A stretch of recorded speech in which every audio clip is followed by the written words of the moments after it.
भोंदूबाबा यांच्या संपर्कमध्ये अनेक राष्ट्रवादीचे नेते होते आणि रुपाली चाकणकर यांचे 3 व्हिडिओ समोर आलेले आहेत आणि अनेक लोकांकडून राजीनाम्याची मागणी करत आहे. आपण काय राजीनामा घेणार का?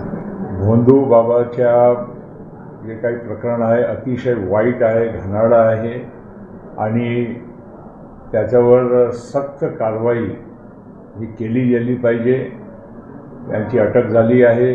महाराष्ट्र सरकार त्याच्यावर बाकीची कारवाई निश्चित करणार आणि ज्या लोक त्यांच्यासोबत या कामामध्ये जर राहिले असेल तर निश्चित त्यांचाही म्हणजे तपासणीमध्ये चौकशीमध्ये सामोर नाव आलं तर त्याच्यावरही कारवाई तातडीनं आणि सक्तीनं केली गेली पाहिजे.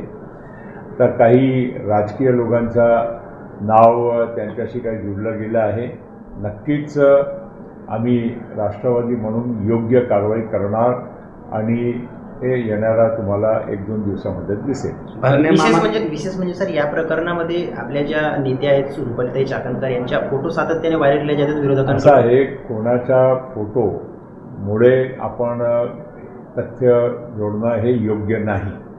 कारण फोटो अनेक मान्यवरांचेही आहे. मी नाव कोणाचं घेत नाही. पण एक निश्चित आहे की आपल्या एक पब्लिक लाईफमध्ये सार्वजनिक जीवनामध्ये आपल्याला अनेक गोष्टीचा विचार करावा लागत असतो.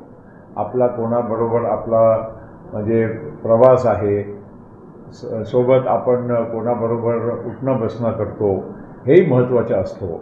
आणि त्यामुळे कुठल्याही समाजामध्ये किंवा कुठल्याही व्यक्तींच्या मनामध्ये संशय निर्माण होणं ही काही चांगली गोष्ट नाही.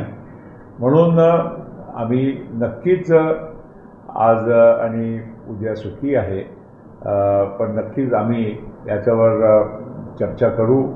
आमचे नेते सुनेत्रा वहिनी पवारांच्या सोबतही आम्ही चर्चा करणार आणि निश्चित 1-2 दिवसामध्ये पक्ष जे काही असेल योग्य कारवाई.